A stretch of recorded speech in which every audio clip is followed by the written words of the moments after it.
Welcome back to the Humble Rising podcast. I am your host, Eddie V. Vargas, and I have a treat for you this week. I have with me Monisha Longacre, who is the founder and CEO of Productivity 101 and a productivity strategist who helps busy professionals and organizations get more done without burning out. You know, at first, when I was talking to Monisha about this topic, I was telling her about my visceral reaction to the word productivity. And I quickly learned that she's not talking about productivity hacks that we sometimes hear about, that if you just schedule this meeting of focused time with yourself, then your problems will be solved. She's not talking about that. Her work is much deeper. And after years of balancing her own demanding leadership role, she had a growing family and navigating what she experienced was this nonstop pressure of doing it all. She began developing practical systems to manage her own energy and time and priorities more intentionally. That's the key here, is managing your energy, your priorities with intention versus default, versus what's automatic, versus what everyone else wants you to do and needs you to do, right? Because there's a limit to what you can do. Everyone has a limit. And today, Monisha is sharing those lessons through her book, Practical Productivity. She's a keynote speaker, she runs workshops, and she does a lot of consulting work. And her mission is simple. It's to help people work a lot smarter so they can accomplish what matters most and still have time for the life that they love. And in our conversation, Monisha joins the show to unpack leadership, ambition, identity, and the quiet strength it takes to rise without losing yourself. And her journey takes us through corporate spaces, personal pivots, and the internal work that's required to really claim authority in rooms where you may be underestimated or you may be overlooked. She talks about the moments that shaped her own leadership style, including navigating high expectations and this pressure to always do more, give more, overperform. And she speaks candidly about learning to separate external validation from internal confidence and how redefining success on her own terms really helped to transform her career and her well-being. With that, here's my conversation with Monisha. Monisha, thank you so much for joining me on the podcast. It's a pleasure to have you with me today. And I'm so excited. I'm really looking forward to our conversation today. Yeah, so Monisha, let's start where we usually start, which is tell us more about your background and your story and what led you to do, especially this productivity work that you do today. So I thought I wanted to be a journalism major and I had a communications degree, realized that was not going to be very conducive to having the lifestyle that I wanted, and got into corporate communications and ran into the internet very early in my career, and was very fortunate because I got to work at weather.com and the Weather Channel when weather.com was a startup, and had two young kids and a husband that was traveling. And I was literally in the middle of trying to juggle a million different things and try to be everything to everyone, and quickly realized that was not a good solution. So what I did was I tried to pick up all the productivity books and strategies that were out there and cobble together a system that worked for me. And what I realized now was I was like, if I could give this kind of as a guidebook or a playbook to others where they can really try different techniques and different strategies and try to figure out what works best for them, maybe that would be help others who are in a similar state of mind. Yes. Tell us more about kind of what was work like for you at the time, where you felt like, okay, I have to give all to this and to my family and to my partner. Like, what was your work environment like at the time? Yeah, I think like many women who are trying to be the perfect mom and the perfect daughter and the perfect wife and the perfect team manager and employee, we wear so many different hats. And I really was trying, maybe insanely, to try to be everything all the time. I'd run around late at night trying to finish things on my to-do list. I wasn't sleeping, wasn't eating, wasn't, Mhm. trying to do all those things. I even had a spreadsheet where I tried to create a equal pie chart of work, family, personal. Guess what? Didn't work. So I was Yeah. really trying. And at one point I thought, what? Is this just a myth where you really can't have it all? And I was Mm. really kind of jaded by that whole process because I think so many of us have such high expectations of, because we have the ability to do it, right? We are very capable. The problem is we just don't have enough time. So, and if we spend so much of our time trying to manage our time, but I had to come to the realization that that in fact is one thing that I can't control. I Mm. can't slow it down. I can't make it go faster. I can't even pause it, even though we would want to. And so many people say, oh, I wish I had an extra day in the week or extra hours in the day. Well, we don't, right? And even if we did, the problem would be the same fundamentally. So I really had to learn how to shift my focus from the things that I can't control to the things that I can truly manage. And so those fell into three buckets for me: priorities, right? Mm. Getting really good about understanding what's important and focusing on that. Second was energy and really understanding that Yeah. filling your cup and building your energy is just as important as how you spend your energy, and being very, deliberate about choosing how to spend your energy.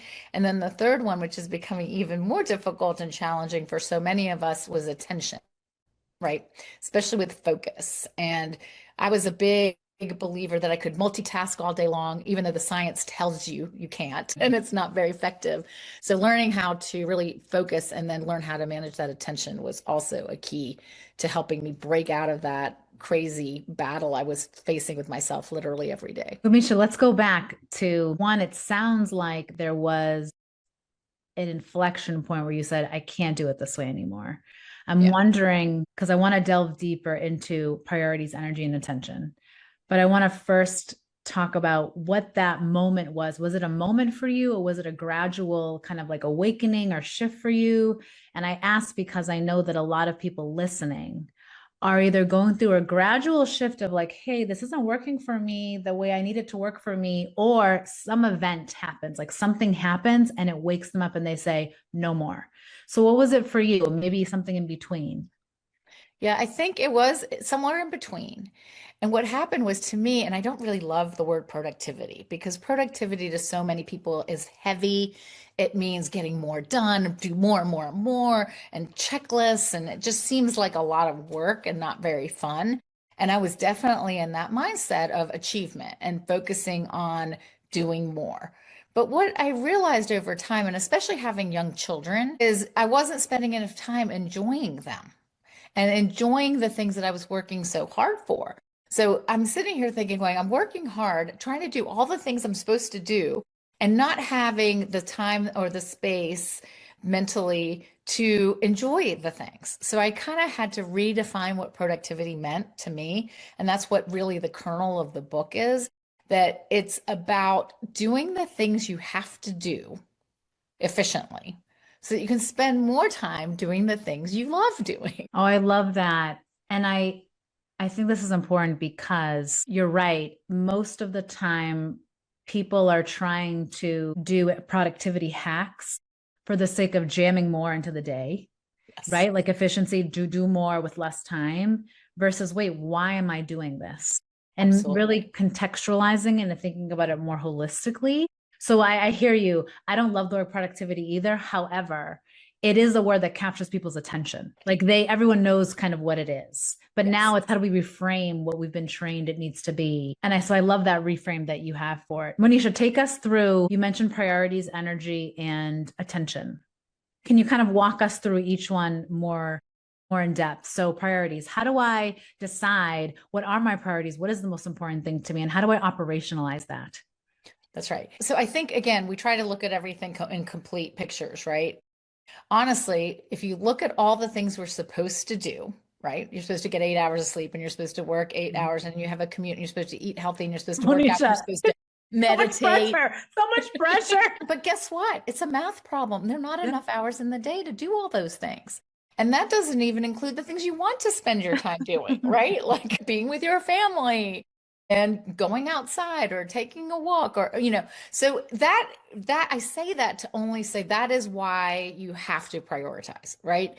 And if you don't run your day runs you. So there are a couple things that I suggest. One is while people manage calendars, they don't have a good system for managing their tasks. And so I very much recommend having a single place where you have all your to-dos. And I have an app called Priorigami. It's free in the App Store, but any way you choose to do it, whatever works for you, find a place to put them.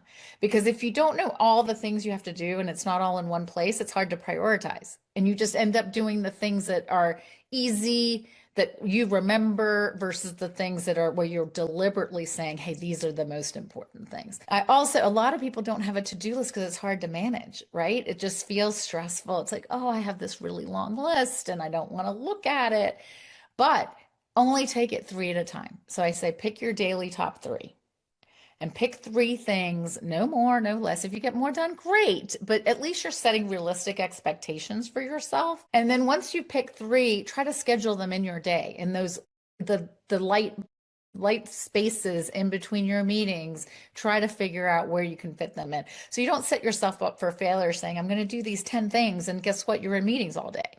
Because then nobody feels good, right? And then make sure you check it off. Like use that dopamine hit to continue to motivate you. In the app, I put a sound so you can pick your sound because sound is very, Love it's that. validating and it's motivating. So you can have fireworks or you can have applause or there's one that just says, yeah, or the Zen bell, whatever floats your boat. But it's proven, even if you have a list, if you just check it off your list, it helps you. It's going to help you. And there, it is absolutely not wrong to put things on your list that you've already done just to Yes, get yes. that.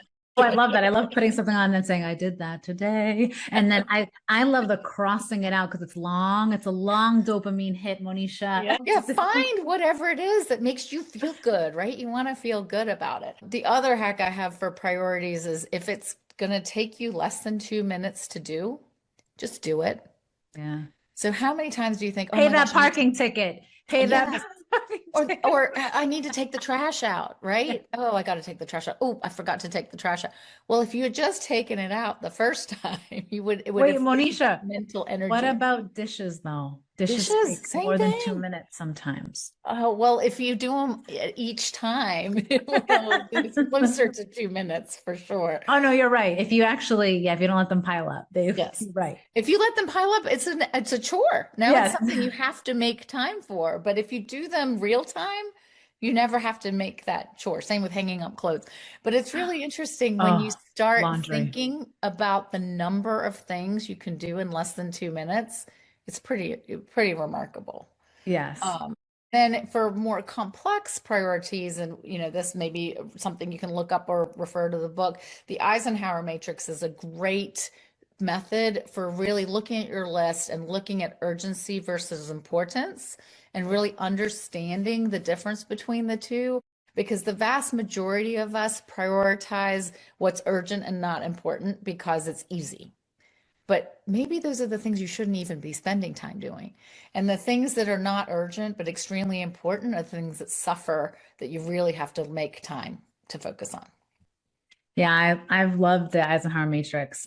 I think people find it challenging when other people are impacting what they deem as urgent, Yes, right? absolutely. Yes. Because oftentimes at work, you're playing whack-a-mole and you're just being inundated with Yes. everything. We have to do this, we have to do that, we have to do this. And so you assume that everything has to be done yesterday instead of asking the question, Yes. hey, when do you actually need this by? Hey, we have this other thing there's an iron in the fire over here. Should I stop working on that? Like engaging in that, especially at work, I think would be really helpful for folks. And you're absolutely right. A lot of it comes down to having that conversation or asking the question, right? And I think many of us tend not to. We just drop everything we're doing and pick up what's seemingly urgent versus Mhm. saying, "Hey, I'm working on the strategic plan.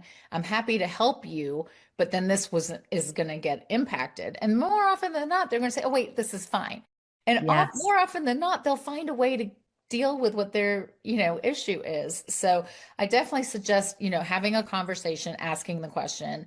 Two is setting aside like office hour time where you can really focus on important work that needs to be done and communicating that, Mhm. like from 8 to 10, I really need to get this project done, but I'm available to you the rest of the day, Mhm. or red, yellow, green kind of indicators on your, just to let people know. And it is fascinating to me. Every time you do that, people will figure out what their question is Yes. versus just coming to interrupt you, So Mhm. it's just teaching them and training and making sure the communication is clear.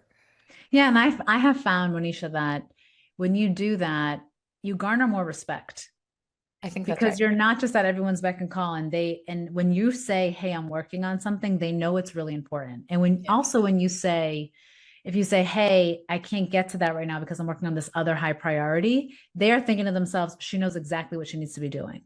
You're She's trying absolutely to right. meet her own quality standard of excellence," and I Yeah. respect that. Yeah. And I think another flip side of that, and I think this is what gave me a lot of confidence in having those, is that as you become a leader and a manager, you need to role model those behaviors as well, Yeah. right?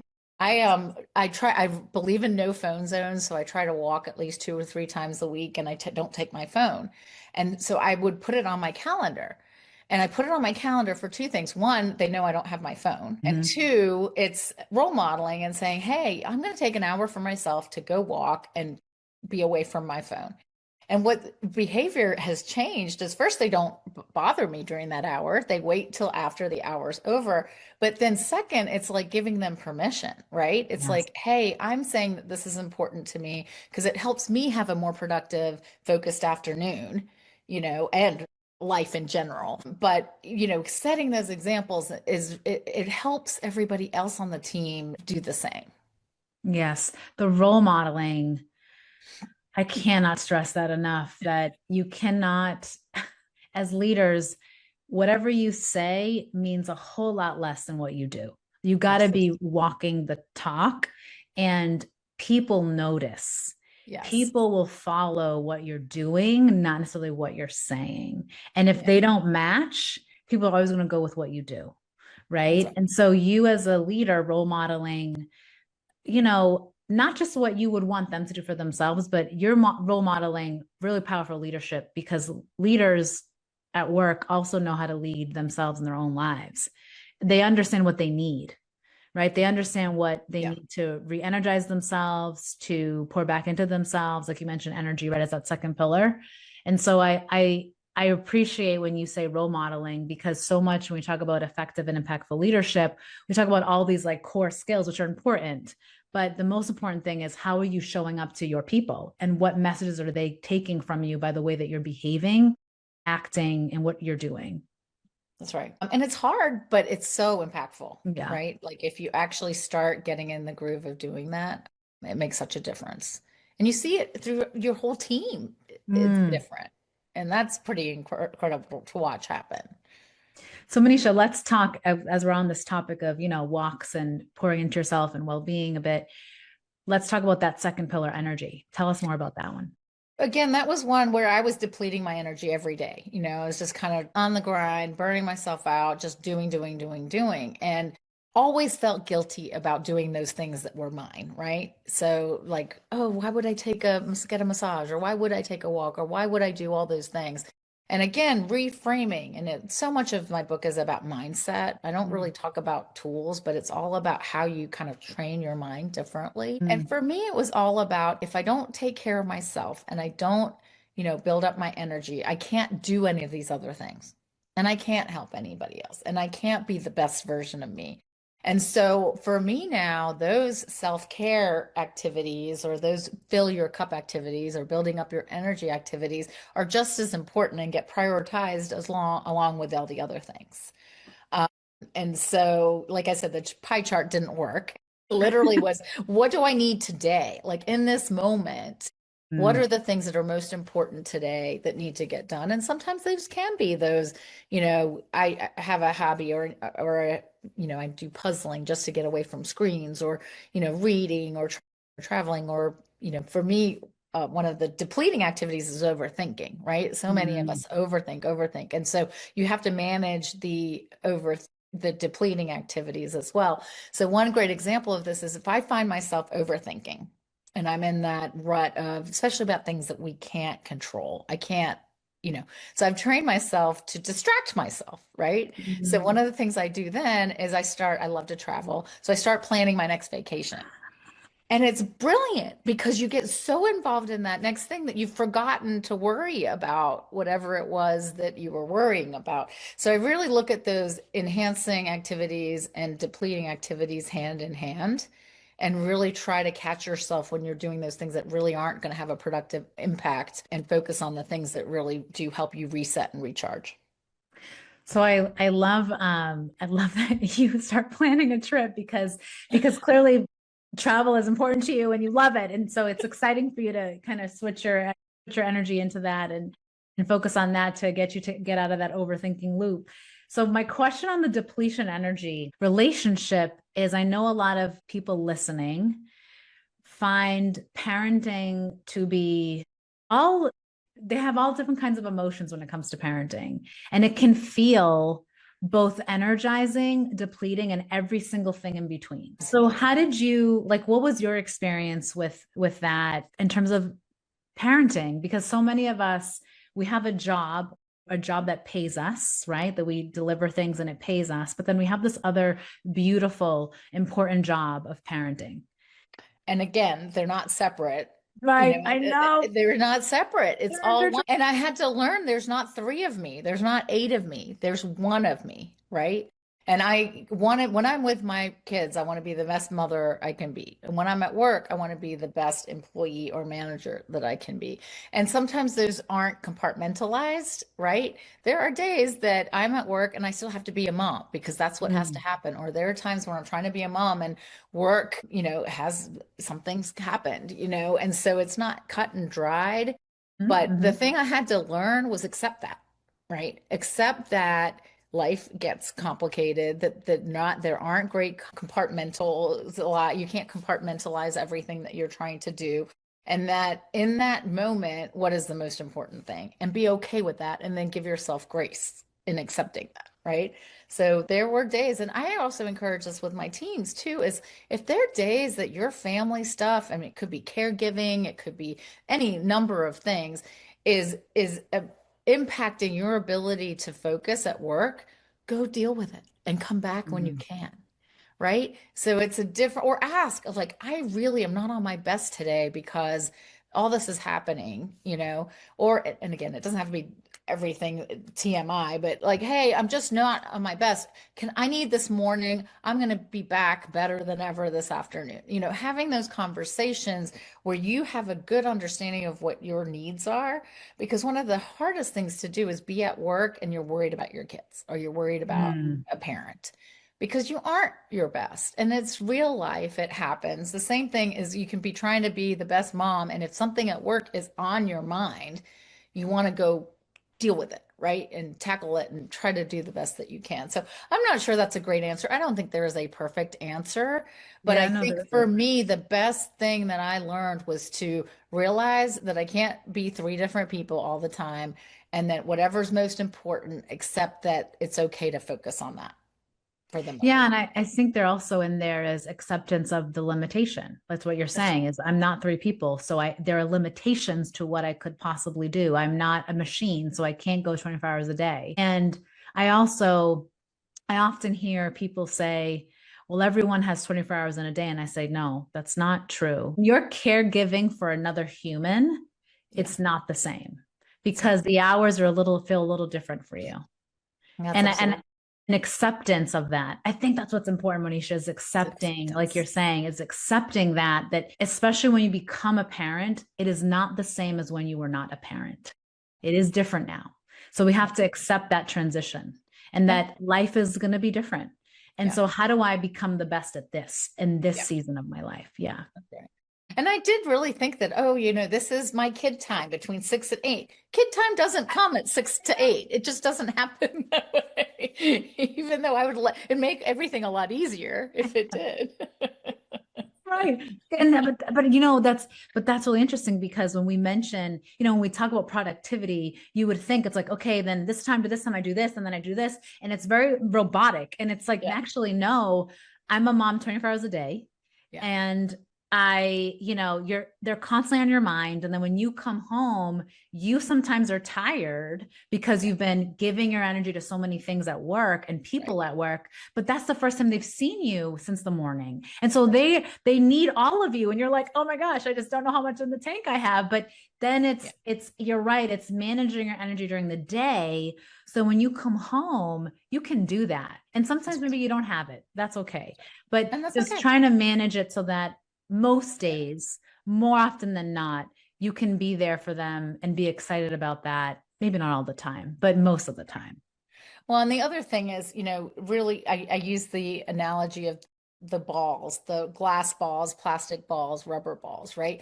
And really being very deliberate about how much energy you're expending on those things, right? The glass balls you never let drop, right? If your kid's sick, if you have an emergency in your family or anything, you've got to attend to that and let the other things fall by the wayside instead of trying to still try to do them all, right? And then the rubber balls, those will bounce around for a while. Eventually you need to get to them. Like I Yeah. use the example of my son at college didn't clean his bathroom.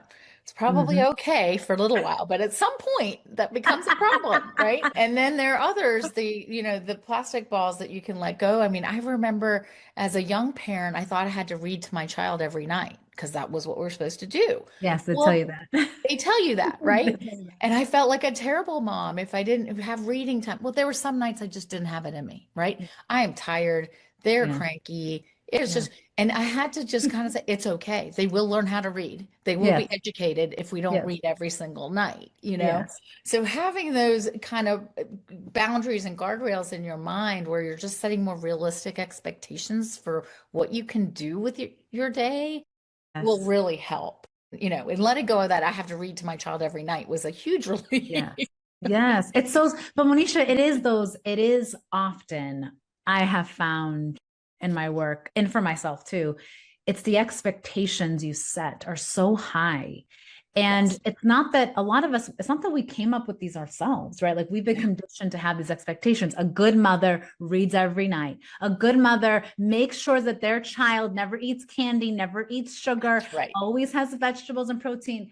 I don't know one mom, maybe my sister has achieved this because she's a Who can do pediatrician it all the who time. like she's like she makes sure her daughter is like it's protein, there's carbs, there's fruit. Like she's really good about that.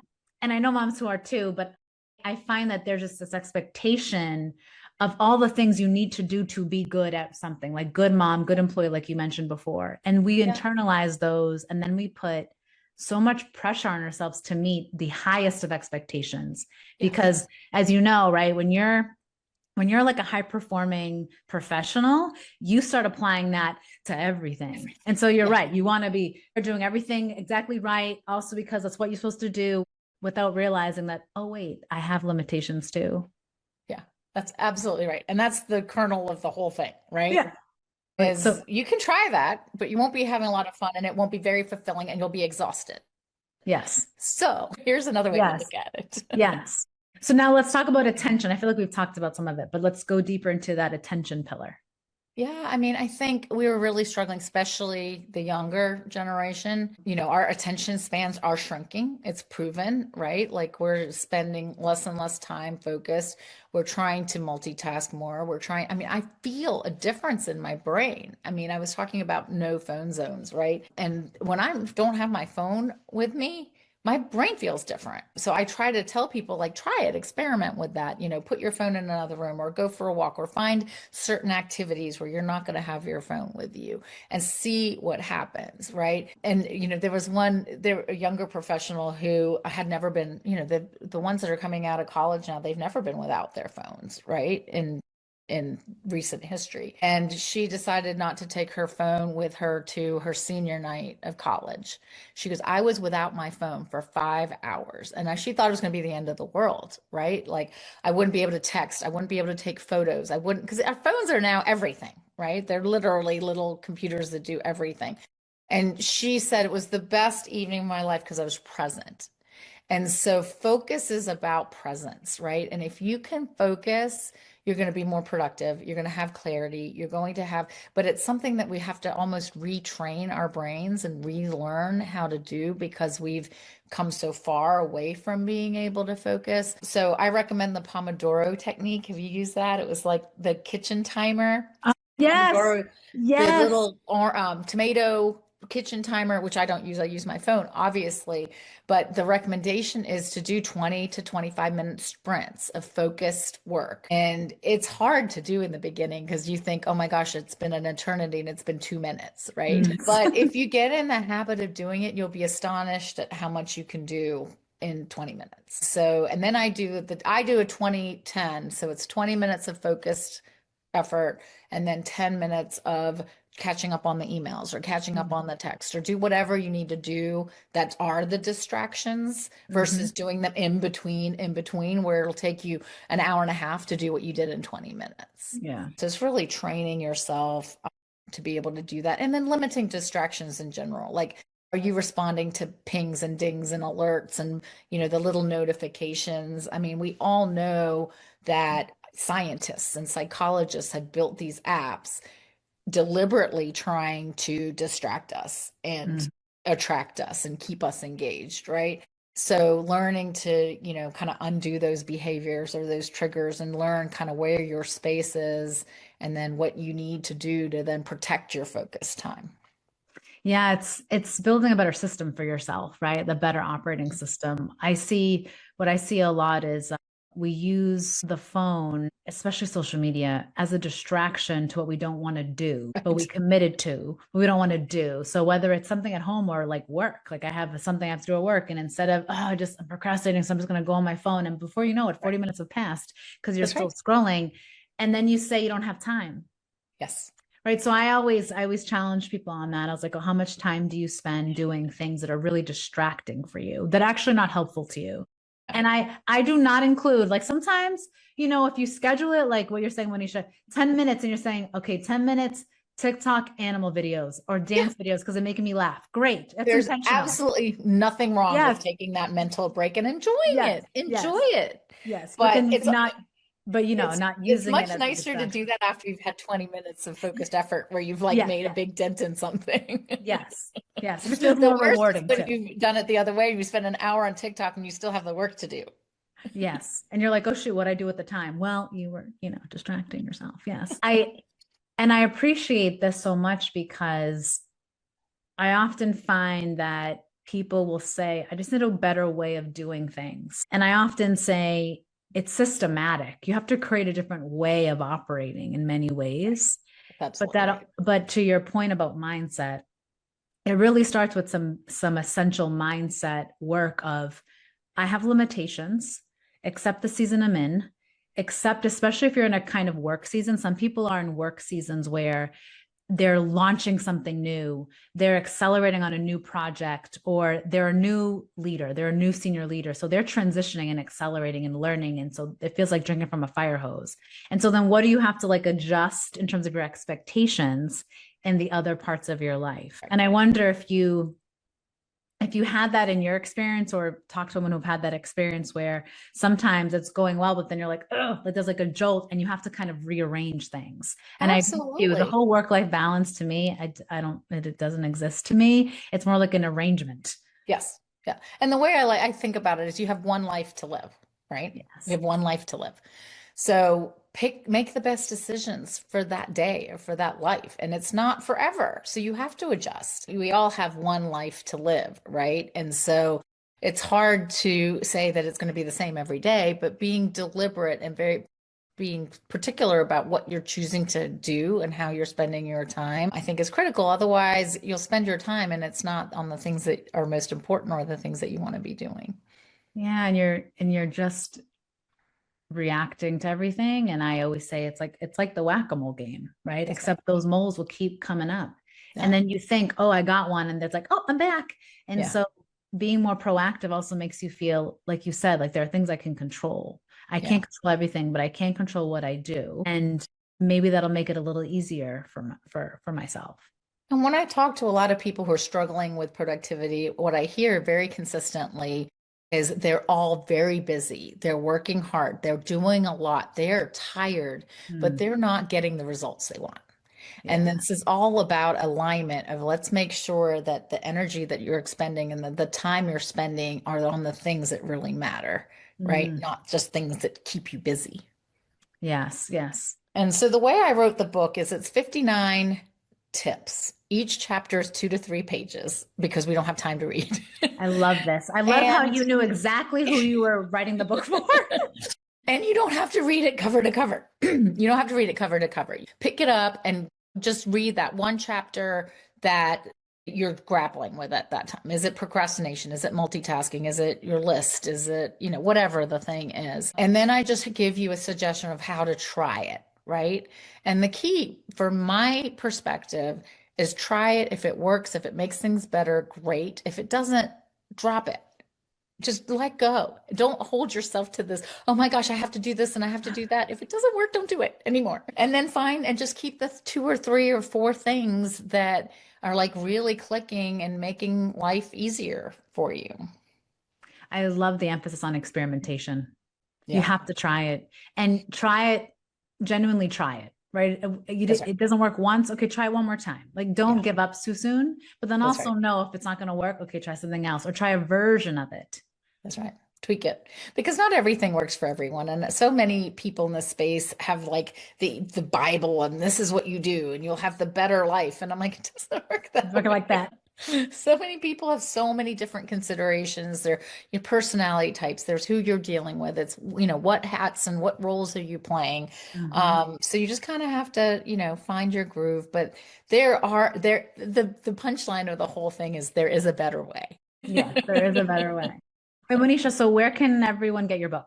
So it's available on Amazon or all any online bookstores, Practical Productivity. And then I mentioned the app that's at priorigami.com or on your Apple Store or Google Play Store. But yeah, it's easily available. There's a Kindle version if you prefer to have that.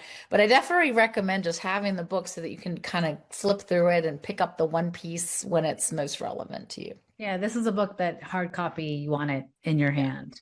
How And else then can people find you, Monisha? I've also recommended it. Oh, It's a sure. great gift for anyone who needs the gift of time and sanity. Ah, yes, I love that. Oh, we all Anyone need that. who's I mean, come on, overwhelmed. we all Yes. need that. Yes. And how what are some other ways that folks can find you? Great. I'm on LinkedIn. That's probably the easiest way to find me, Monisha Longacre. I do book talks. I'm doing workshops now for teams and individuals to help them figure out strategies for productivity. And then I also consult. So I help organizations with kind of trying to figure out how to prioritize, focus, and execute. Very much needed work. Much needed work, Monisha. Well, thank you so much I love this conversation. Thank you so much for being with me and for sharing, your frame of productivity, very much aligned with my Yes. work and what we're used to on the podcast. So thank you so much, Monisha. Thank you.